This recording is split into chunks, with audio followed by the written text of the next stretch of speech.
Is oral sex bad for your teeth or your vagina? Let's talk about it.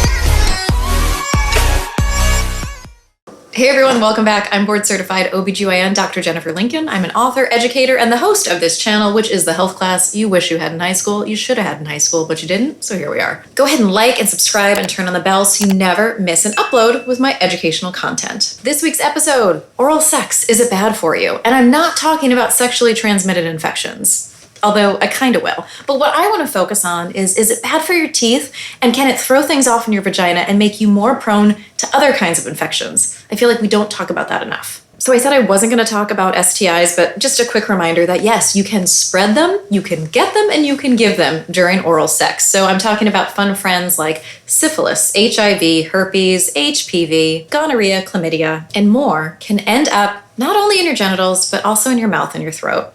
And more than just being annoying, these things can actually lead to cancer of the mouth and the throat. It's not good. And yeah, you can also spread other bacteria that have nothing to do with being in sexually transmitted infection. And this is more common with analingus, which is oral sex that involves going around somebody's anus. So things like E. coli, salmonella, shigella, other parasites and worms can spread that way. I'm sorry, I know it's kind of a downer. But what about your mouth? And I'm not a dentist. I mean, I love my dentist, but I'm not one. But is oral sex bad for your teeth? And how dirty is your mouth that you could actually be harming somebody else with the bacteria? So fun research led me to these numbers. There's 600 types of different bacteria on average in the human mouth.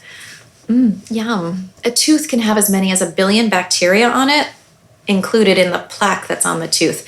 That is a lot of bacteria. And what about giving oral sex? Exposing your mouth to other people's genitals, can that actually be unhealthy for your mouth?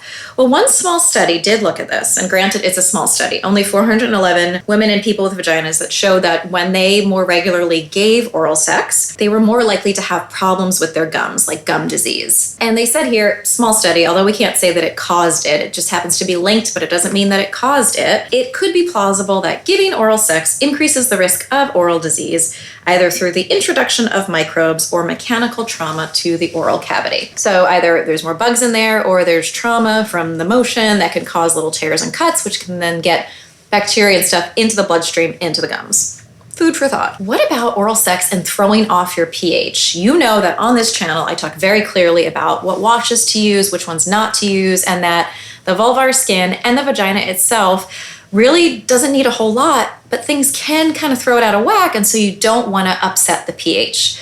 What about oral sex? Does it do that? So, to this effect, one small study showed that more frequently having oral sex performed on you, if you've got a vagina, can increase your risk of getting bacterial vaginosis. Bacterial vaginosis, or BV, is an infection that's really common. It's not considered an STI, but we do know it's more common in people who do have sex. And it happens when the good bacteria get taken over by the bad bacteria. So it's sort of an imbalance. I'm taking out my computer again because this is a big word.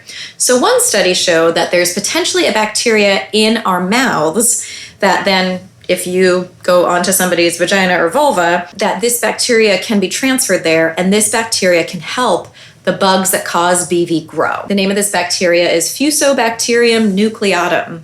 That's a big word. So to sum it up, there's a bacteria in your mouth that when introduced into the vagina can help the bad bugs grow. This is also just one study. It's not definitive, but it's interesting. And if you're somebody who's prone to BV infections and you're noticing it more when you have oral sex, it's something to consider. You're like, cool, Dr. Jen, that's awesome, but what am I going to do? Like, you're telling me that it could be bad for your teeth, it could be bad for your vagina, but I really like oral sex. Do I have to stop doing it? No, not at all. Just do it safely. So I've talked about dental dams, which are these little latex squares that you can place over the vulva or the anus, and you can still have oral sex performed on you, but there's a physical barrier there. Those kind of suck.